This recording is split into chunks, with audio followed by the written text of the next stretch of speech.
别人来北极看风景，而我却偷着海鸟的蛋，吊着帝王蟹，独自一人划一艘小船，深入北极圈以北450公里。我是 FJ， 欢迎来我的频道鼠犬吠日。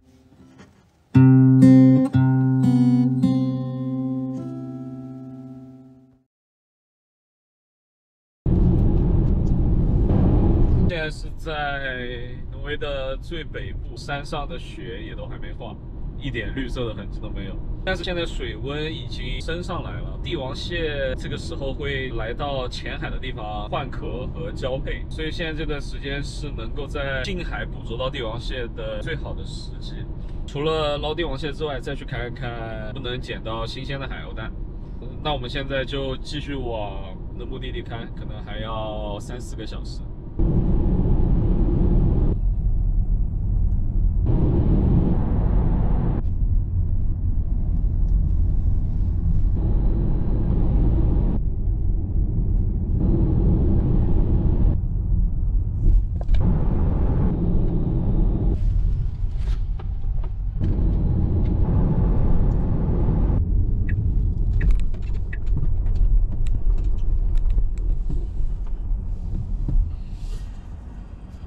现在已经到了这个地方了，现在是10点50。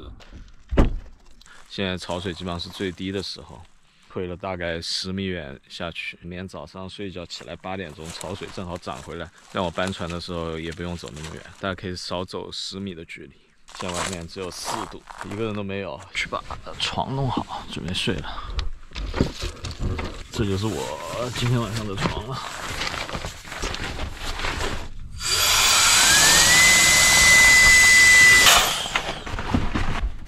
那我就先睡了，明天早上见。被热醒，也不是热醒了，被干醒了。因为北极地区夏季来临之前非常的干燥，所以说每天基本上都是被干醒。现在潮水也涨回来了 ，OK， 准备出发了。现在早上6点，现在起来去打个水。然后回来煮个饭，可以看到海面上潮水已经涨回来了。这样等会儿下去的话就方便得多，但是起风了。不过这种早上的风比较正常，因为现在这个季节在晚上的时候，海水和陆地的温差，热空气和冷空气就会互相的转移。大概再过3-4个小时，等太阳出来了之后，把这两边的温度平衡了之后，风就会停了。这是一条河，这个是从后面雪山上面流下来的。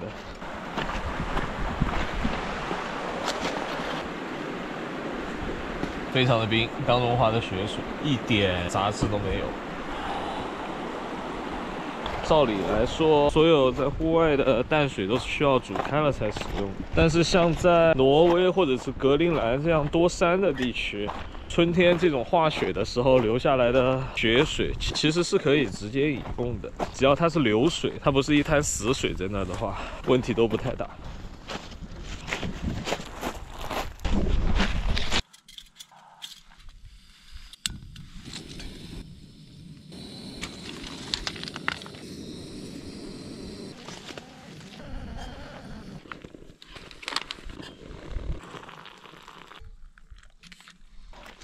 今天吃的是 chili stew with beans， 等个10分钟就可以开饭了。早上出发之前还是先吃点热的东西暖和起来。看我的饭还没熟，我一般喜欢到一个地方之后，沿着海岸线看一看，因为这样的话你就会看见帝王蟹的壳。像这个沙滩上这一条有海藻的线，就是一般潮水最高能到的地方。这些帝王蟹死了之后，这种轻的壳就会留在这个地方。所以说，你要想知道这个区域有没有帝王蟹的话，最好就是在这种沙滩上稍微走一走，看一看。这沙滩上还有就是驯鹿的屎。外面太冷了，在车里吃完再出发吧。食物太烫了，先放地上让它冷静一下。我先把东西搬到海边，吃完饭之后直接就出发。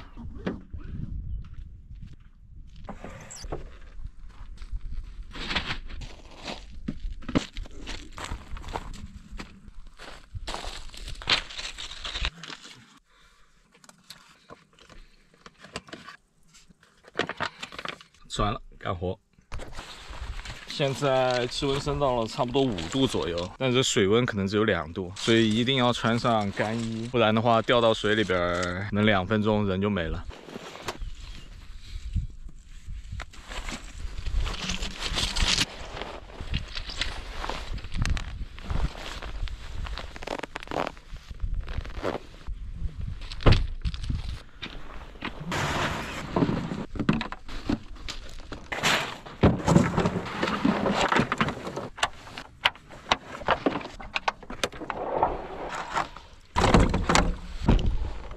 这个是今天的钓螃蟹的鱼竿，先给它准备好。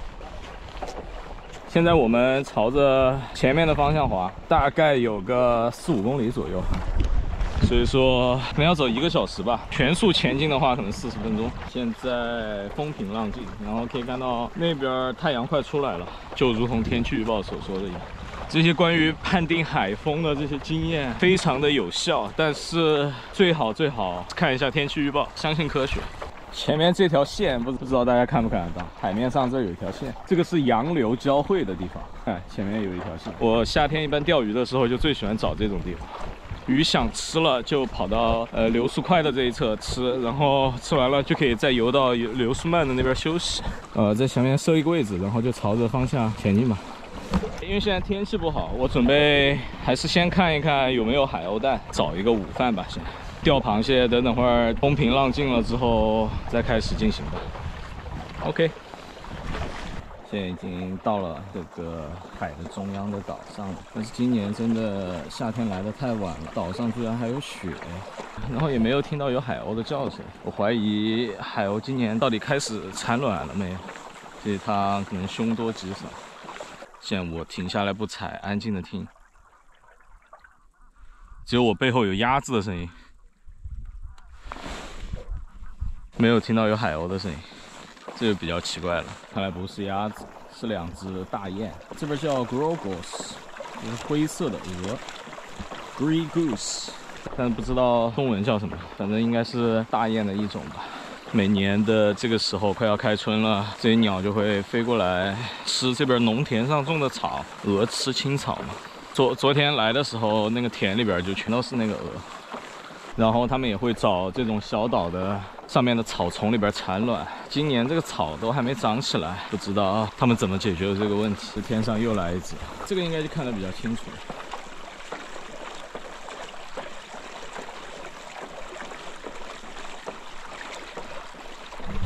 哦，这好像是一只鱼鹰，就是鸬鹚那种黑色的，然后嘴巴是尖的，已经可以登岛了，但这个岛上没有听到任何声音。一般当你走进海鸥的领地的时候，它就会叫呱呱呱呱呱。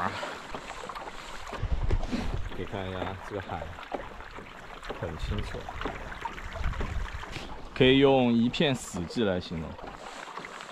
哦，前面有很大一群鸭子，这个地方四面都被小岛环绕，所以这中间风平浪静的，正好适合这些鸟类休息，特别是这种水鸟。前面这一群应该是鸭子，走进来看看到底是什么品种。哦，那边还有一群驯鹿，驯鹿还是白色的，还没有换上夏天的装备。这个是欧洲绒鸭，走进来看看。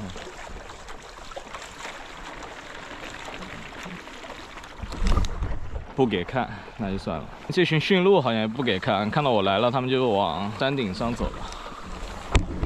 看这群驯鹿已经没有鹿角了，驯鹿的角是每年都换的，冬天完了之后，它的去年的角就会掉下来，然后就会开始长今年的新角。这个驯鹿不是野生的，这个岛上是那种比较机智的牧民用船直接运过来的，这样夏天整个岛上的草就他们自己在那吃，也不用担心被车撞死或者有什么天敌的情况，都不用担心发生，就安安静静在这儿吃一个夏天的草。然后到了可能9月份的时候吧，这边萨米的牧民就会开船来把他们接走，所以相当于休假吧。但是休假回去之后，9月份的时候膘肥体壮，可能就会被屠宰了。看，在山头上慢慢的朝那边移动。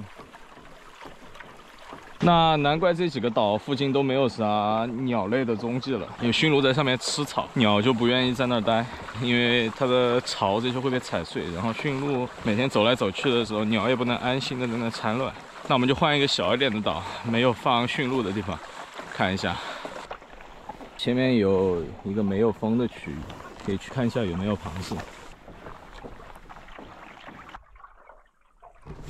这个方向好像是海鸥的声音，这种这种。这边还有几个岛，看一下哪个岛上面能看到鸟。这边依次这样搜过去吧。今天可能需要划个20-30公里吧。前面马上要到一个小岛了，这个岛挺小的，应该没有人在上面养驯鹿吧。我准备从这个沙滩登陆，然后绕着这一圈搜索一下。OK， 那现在就上岛了，把这个船稍微往上面拉一点，可以看到船这个地方是湿的，那说明现在正在退潮，所以船停到这儿不用怕，但是得快一点回来。这有很多海鸥的屎，哎 ，OK， 那看来是找对地方了，这边还有海鸥。那今天肯定是不虚此行。哎，我已经看到了，那个白的应该是，哦，好像是一个废弃的浮漂。这边全都是海鸥的屎，海鸥吃剩的帝王蟹的壳子，海鸥吃剩的海胆的壳子。刚才这只鹅就是从这个地方起飞的，海鸥也是从这儿起飞的。那这一片草丛里边有可能有东西，小心一点，别把别人的蛋给踩到了。哎，这就是刚才那个海鸥下的蛋，可以看海鸥蛋有多大，感觉比正常的鸡蛋还要大一点。看哪个最新鲜，就看哪个上面的屎还没有被蹭掉。这个吧，这个上面还有好多屎的痕迹。OK， 继续看一下这个岛上还没有其他的东西。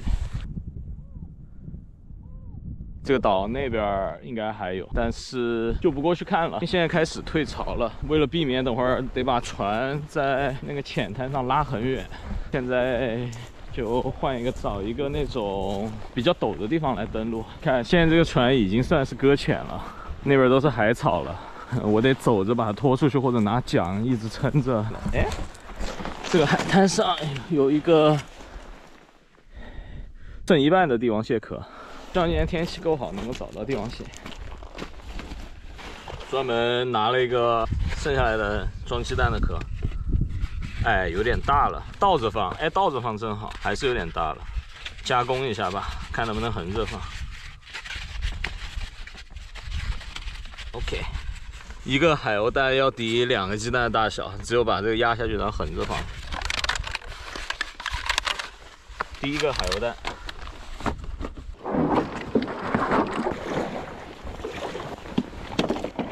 现在太阳出来了，但水面上都是倒影。我准备换上一个偏光的眼镜。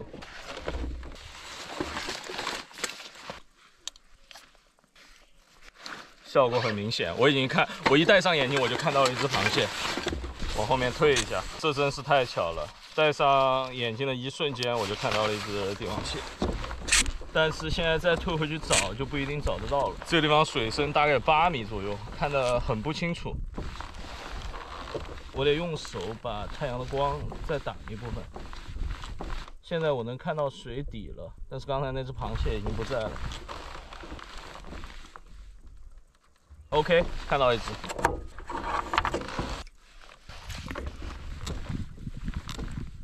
哦，这下太阳出来看得很清楚。今年的第一只帝王蟹，哇，还挺大的。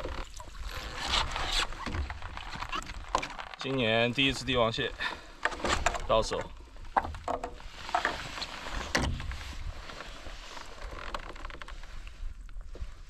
肉还很饱满，捏了一下，是一只公螃蟹。这个地方是个倒三角，我得给这个螃蟹翻一个面，不然它会在里边一直挣扎。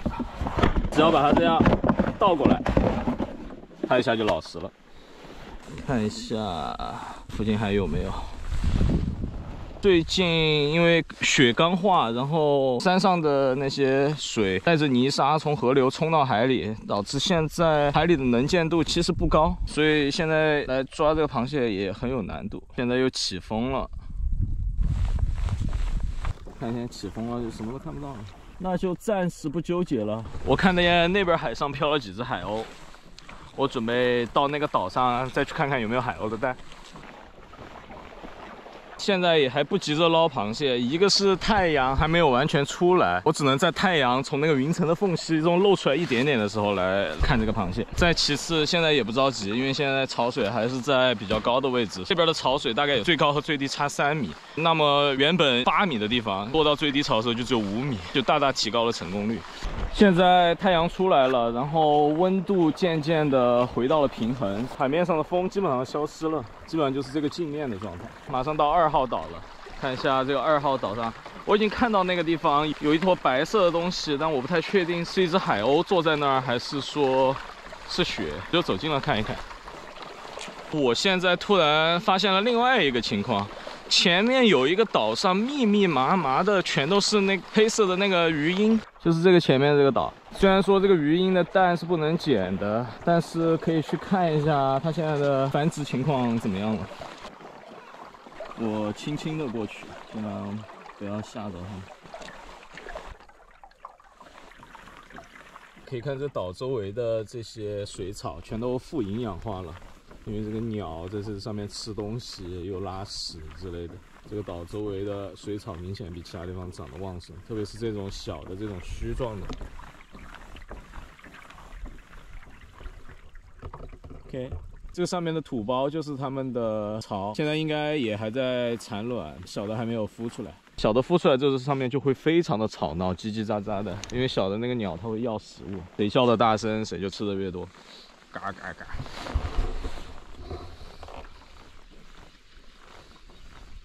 那就不走得太近了，还是去找海鸥蛋吧。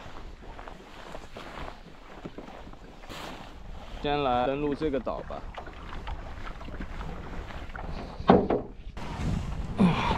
一上来就发现了一个好东西，扇贝。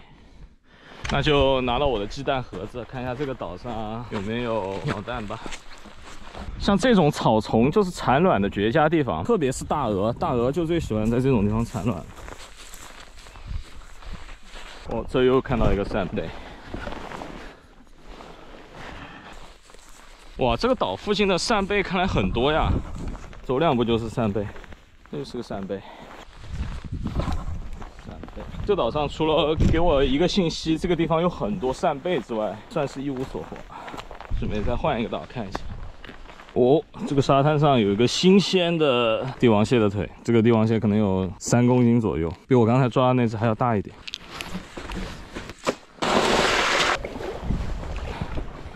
继续往下一个岛走，现在太阳出来了，然后天上那边是没有云，这边没有云，然后其他地方是有云覆盖，所以现在热量分布很不均匀，海上就起了很大的风。那边能晒到太阳的地方就平得跟镜子一样，而我现在处于有云和没云的交界的地方，风很大，吹得头挺冷的。这个岛上我已经看到有好几只海鸥了，但是这个岛好大又高，犯不着爬那么高去取它的蛋。哦，这个地方水好清，看有没有螃蟹。哎，刚说就看到一只，这地方有一只螃蟹，可能有点反光，绕过来。哎，哪儿去了？应该就在这附近，感觉个头不小，但是我好像丢失目标了，绕一圈找一找。戴着这个偏光眼镜，水面上也全都是那个云的倒影。哎，找到了。在这儿，在这儿，但是这个好像已经不是刚才那一只了，没有刚才那只大了。OK， 上了，勾到了。哇，不小啊，这个螃蟹。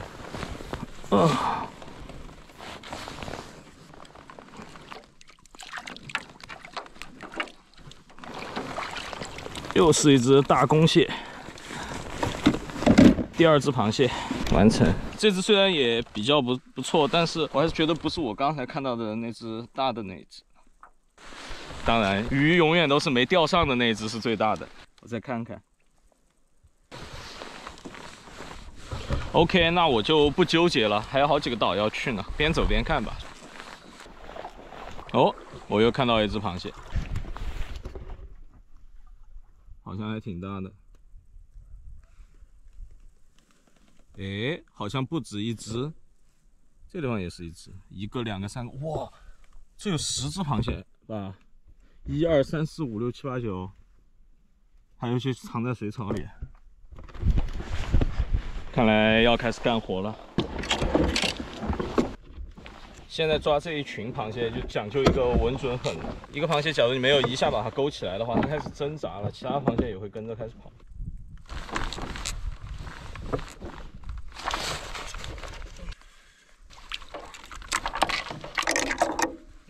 掉了。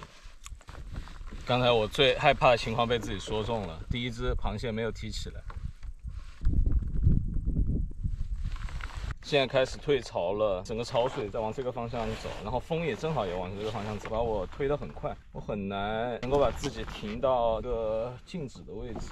没事，不着急。既然知道这个地方有，我准备先去找海鸥的麻烦，然后再回来抓螃蟹。我准备先来这个岛上休整一下，刚才弄得有点累了，吃点东西再继续出发。这个地方不知道为啥现在风这么大，那边是完全镜面一样平，我就准备再去那边先看一下。这个岛上看来有很多的海鸥蛋，我准备在这个岛上找地方登陆了。可以看到这一排全都站的海鸥，虽然数量不多，但是零散散，整个岛上都有。我直接找个地方登岛吧。这个地方应该就不错。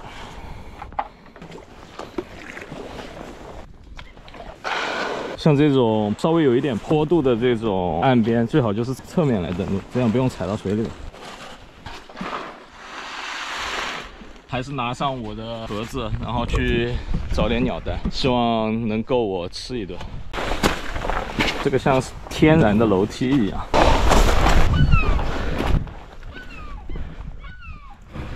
那现在就不是有没有的问题，是能捡多少个的问题了。那还有大鹅，哦哟，这还有只大鹅，就从我面前飞过去了。那这个地方应该在产卵吧？大鹅的蛋，这都是上好的羽绒服材料。看这2个都是屎，来了就拿一个吧。看来我准备的这个鸡蛋的盒子着实是小了，这个大鹅的蛋也这么大一颗，这大鹅的蛋比海鸥的蛋还大一圈。哎，我只有把这个捏掉。我大鹅这个蛋可能得占2个格子。OK， 哦，大鹅的蛋拿一个，看剩3个。它一窝其实能下个6、7个都很正常。现在应该是刚刚才开始产卵的季节。那还有2只海鸥就坐在那儿没动，已经为我指明了方向。它们飞走了，好多扇贝，这边也没有。那刚才这2只不会就是坐在那儿玩吧？我还以为它在那儿孵蛋呢。哇，这鸟真的又能吃又能拉，你看这坨屎多大！哦，这还有一只大鹅。那这个大鹅这个地方应该又有一个巢穴，看一下。这个大鹅产了3个蛋了。我们还是拿一个最脏的吧，这个还带绿屎的。现在有3个蛋了。哇，这个大鹅的蛋被什么东西给吃了？不会是海鸥吧？海鸥这个动物是真的什么事儿都干得出来，好吧，和人类差不多。以我的经验来说，海鸥特别喜欢在这种小树枝下面产卵，这个地方没有。除了这种小树枝的地方，还有就是这种台子的地方。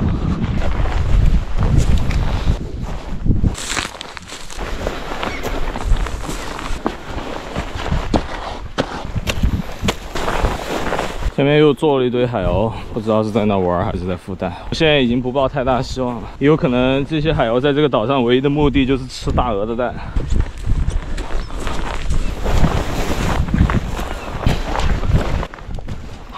哦，这有一只大鹅，那看来又有大鹅蛋了。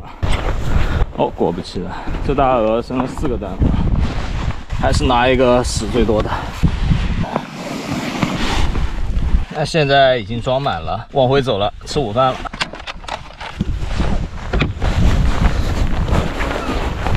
哎，哦，又有一只大鹅，吓我一跳。这大鹅才产了2个蛋，那就不拿了吧。我看它今年开始的有点晚了，再拿它一个，它等会儿忙不过来了，算了吧。那这个岛我算是逛遍了，一个海妖蛋都没有，不过还好有大鹅的蛋。来个海水煮鹅蛋吧。OK， 走到船边了。我看这个地方就挺适合做饭的，这个地方四面都被石头遮着的，我就在这儿生个火。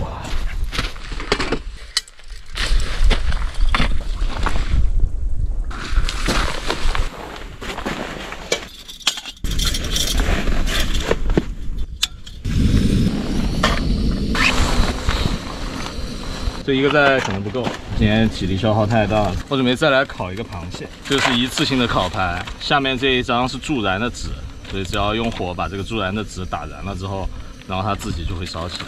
但是我好像没有打火机，我只有拿这个来，这个水得先烧一烧了。现在我先去准备一下螃蟹吧，挑一只吧，就这一只吧，拿刀。先给它来一个痛快。螃蟹的心脏就在这个下面，所以只要找准这个地方，捅下去，然后转一下，它就死了。这样螃蟹就已经杀掉了。现在水烧开了，把这个鹅蛋放进去吧。来处理一下这螃蟹。这螃蟹处理起来很简单，只需要一刀捅掉下去，然后这两边的筋膜给它松开，然后把这个地方一压，半扇螃蟹就出来了。这边也是，这个地方一压，另外半拉螃蟹也出来了。这个扔了就，今天就吃的奢侈一点吧，只吃腿吧。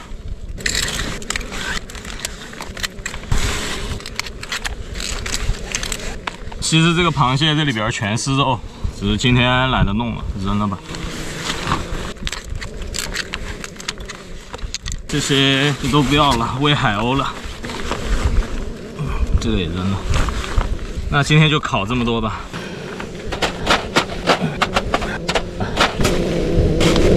这个螃蟹已经烤得两面焦黄了，看一下焦黄了没？烤黑了才行，因为这个看火力比较小，看来还是得上点黑科技啊。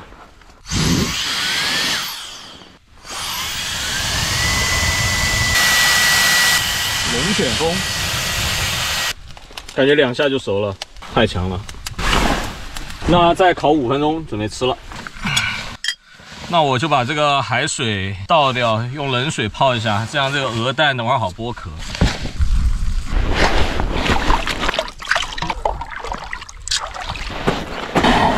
第一个菜就 serve 好了。来个香蕉，再来个水。先来看这个鹅蛋怎么样吧，巨大的鹅蛋。这鸟蛋黏糊糊的、滑溜溜的，是鸟屎吗？哇，感觉这个蛋好香，这个蛋吃下去了，那个螃蟹都吃不下了，太大了。哇，不谈了，大满足，尝新。周围突然来了好多苍蝇，先放一放，再来给剩下的翻个面。这个应该快烤好了。哦，这个烤好了，这个也烤好了。吃螃蟹专门带了一个宜家这个剪鸡的剪刀。这个螃蟹肉都是这样一丝一丝，太绝了，还有一股炭烤的香味。然后除了炭烤的香味之外，就是甜味十足，每一丝都分开的。而且很劲道，很弹牙，哇，先掉眉毛，把这个帝王蟹的肉放在我的这个溏心蛋上，咬一口，美味，讲究人。每次吃完洗洗手，这刚才泡那个蛋的海水，那里边虽然有点鹅屎，问题不大。好，再来一个，哦呦呦，烫死了。这种烤焦的就是烤熟了，因为它壳太薄了，但是火又小，不把它烤焦的话，里边就熟不了。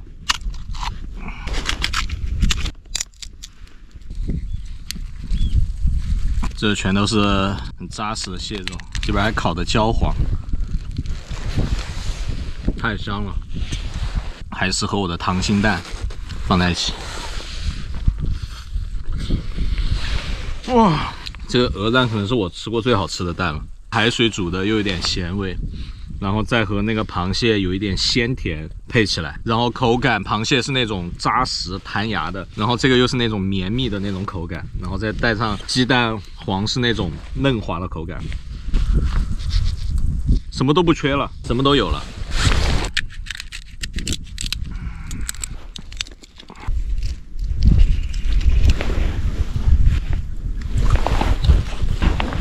看这颜色真漂亮，这小钳子也烤好了，现在就剩这个大钳子，我觉得还得再烤一会儿。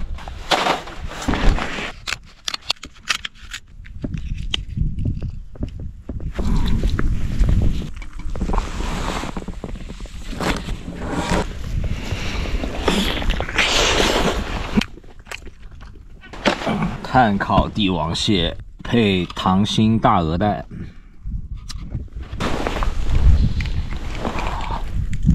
现在就还剩这两个爪子了，这小钳子其实没啥肉，这边有，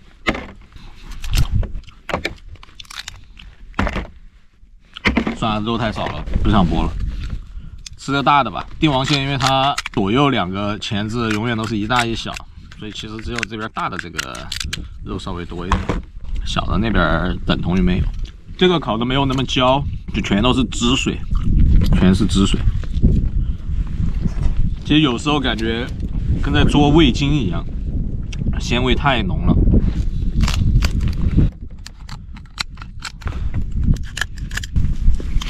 帝王蟹手枪腿，全是蟹肉，最好吃的一块了。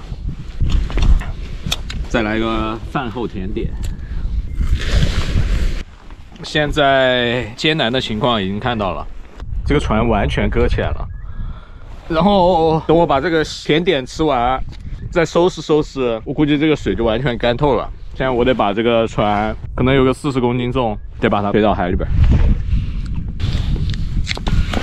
现在只需要把这些不可降解的东西带走就行了。这些铁丝网、锡纸盘带走，像那些碳呀或者其他有机的东西，就让它留在这吧。东西都收好了，垃圾也打包好了，把这船推回去。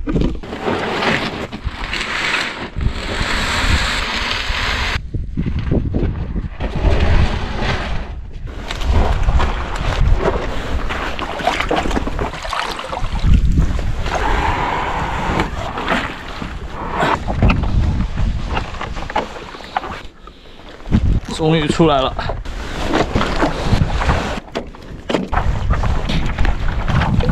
现在12点过，太阳在最高的地方，很暖和，晒在手上。然后现在温度可能有7、8度左右吧，算是一个很寒冷的春季了。那现在就往那边有太阳的方向划了。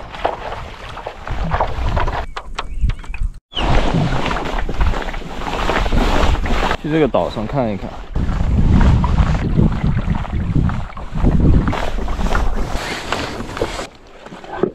现在由于是涨潮了，得把这个船尽量的往岸上拉了，不然等会儿回来可能船都被水冲跑。这边正好有一个台阶。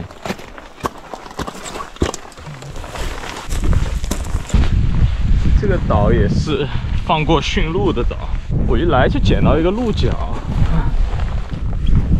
留作纪念。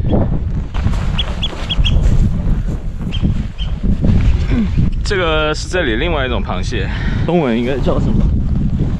蜘蛛蟹。这个螃蟹比帝王蟹小很多，它的腿是像普通螃蟹一样，是那种很细很细的那种。这就是它的腿，人基本上不会吃它，只有动物才会来吃这个小螃蟹。这个岛上也没有海鸥的床，不知道和这个驯鹿在上面放牧有没有关系。而且它很多它吃剩的这些贝壳、海胆、帝王蟹，是一个海鸥还是什么的骨架，好像是一只鱼的骨架。这地方还有雪呢。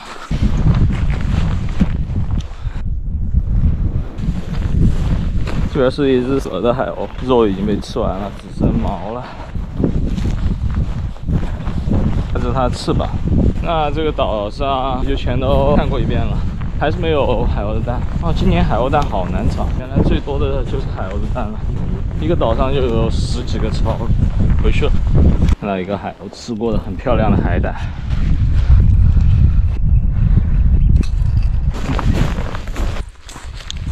漂亮石头。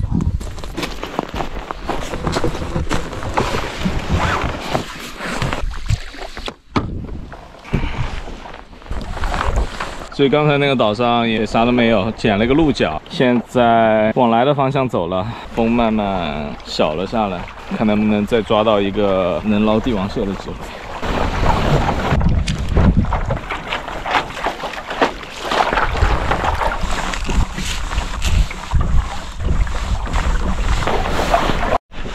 前面这3个小脑袋，3只海豹，我后面应该还有一只。哦，你看这个人好近，他就在看着我，他对我很好奇，他在想我是个什么东西。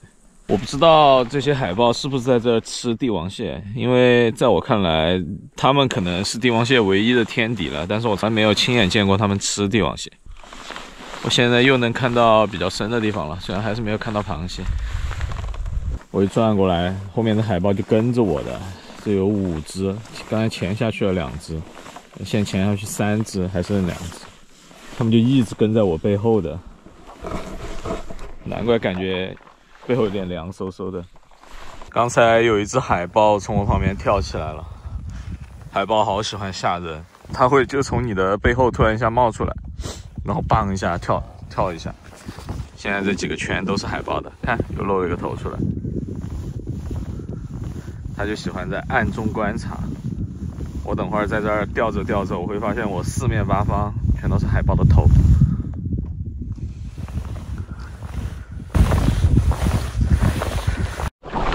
刚才那个岛附近也啥都没有，也不能叫啥都没有，是因为天气不好，看不了太深。那个地方的地形适合天气好的时候。我现在又回到这边，现在周围又都平静下来了。希望这个平静能够多持续一会儿，我可以再把这个区域再搜索。今天的主要目的也是为了捡鸟蛋。抓帝王蟹今天并不是特别好的天气，之后我会尽量找一个完美的天气出来抓帝王蟹，希望能够有爆炸收获。只需要关注我的频道，后续会带来更精彩的内容。看到一只。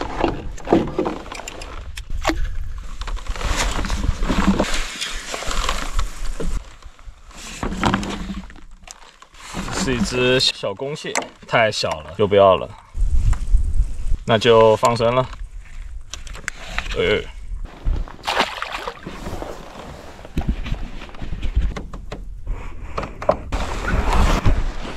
哇，我找到一个很大的，这个好像很大，看看能不能把它刷到。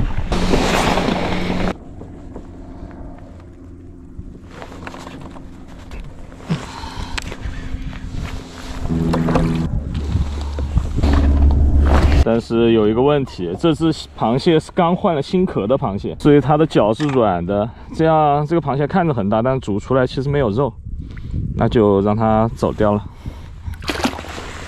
哦，刚扔掉这一只，又看见下面还有只更大的，看下面有2只，一只中大，还有一只可以算是巨大吧，这一只够住了。哦，这只不错，要是这只不是刚换完壳的话，有肉的话，那就可以带走了。啊，非常的硬，好吧，这是一只质量很好的螃蟹，公蟹，很硬朗。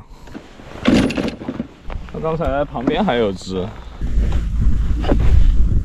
太小了，就不费力气去搞它了。